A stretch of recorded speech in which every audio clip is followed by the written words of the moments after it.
I will talk about the Great Barrington Declaration, and I will try to answer your question. So probably not too many people don't know what it is, but in brief, it was a document signed on October 4th, 2020, 2 months before vaccines started coming out.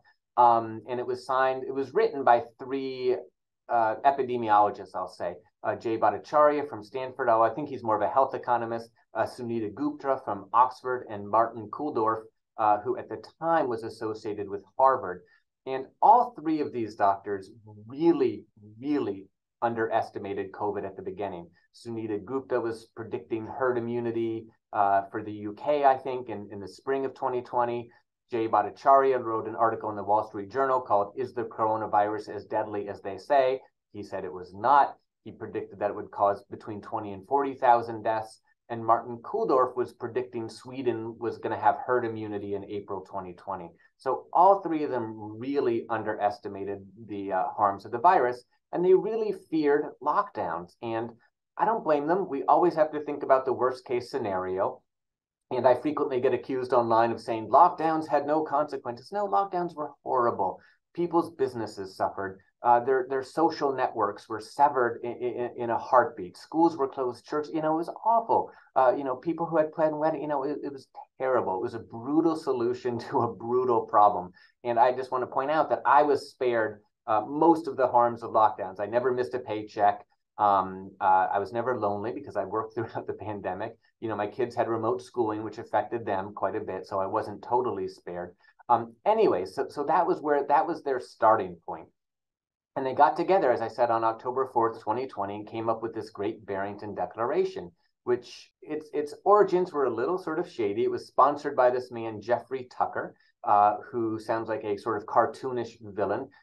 Before the pandemic, he had written for a racist organization called the Sons of the Confederacy, at least according to a report from the Southern Poverty Law Center. In 2016, he wrote an overtly pro-child labor article called "Let the Kids Work," which suggested that kids should drop out of school and work for Chick-fil-A and Walmart.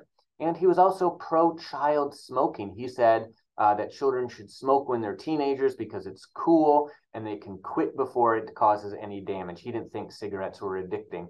And there were journalists there. I'm sorry, I have to stop you. This guy, I didn't know that about him. How did I miss that? Yeah, no, he's like a cartoon villain. He's And he's and like now he's like he read Jonathan Swift and took it seriously. Let's eat our children.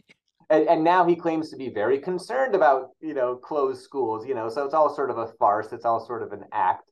But anyways, at the Great Barrington Declaration, as I said, there were journalists, there were cameras. So this whole thing was a highly choreographed affair. It was a spectacle, right? I've been to dozens of meetings with my fellow doctors in my life.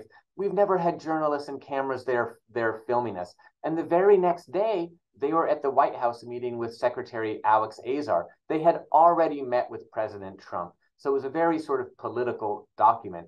It's very short. You can read it in 10 minutes. So if anyone's listening to this podcast, pause it, read it, and come right back. We'll see you, very soon. It was based on the idea, which is true, that COVID is much more dangerous for older people and people with medical conditions. And it's not dangerous for healthy young children, although, several hundred healthy young children have probably died of COVID. And their idea was to have zero COVID for some people, the vulnerable people, and pure COVID for everyone else.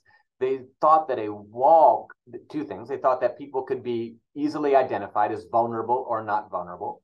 They only recognized death as a bad outcome. The idea that someone could be injured by COVID but not die of it never factored into their calculations. They thought one infection meant permanent immunity.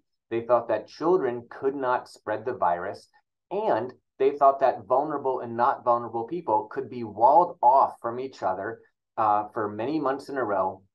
And they predicted, it's still up there on their website, they said herd immunity would arrive in 3 to 6 months. And so half of the Great Barrington Declaration, this was the part that people took seriously, was this idea to open everything up. And the other half was called focus protection, which is protecting the vulnerable. And they didn't really have a plan. For example, their whole plan to protect elderly people living at home was like 4 sentences long.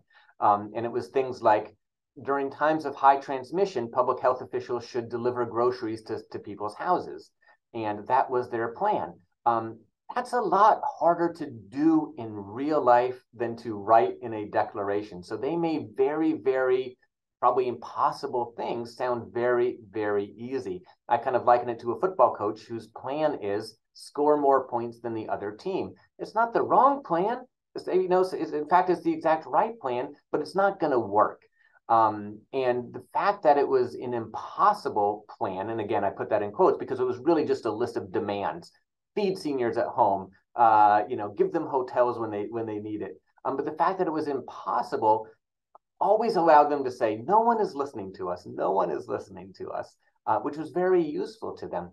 And the plan became obsolete once vaccines arrived. They could easily have said, okay, this was a reasonable plan for dealing with COVID had there been no vaccines. But once vaccines arrived, they became virulently anti-vaccine for children, using absurd logic, such as the fact that COVID is 1,000 times more dangerous for old people.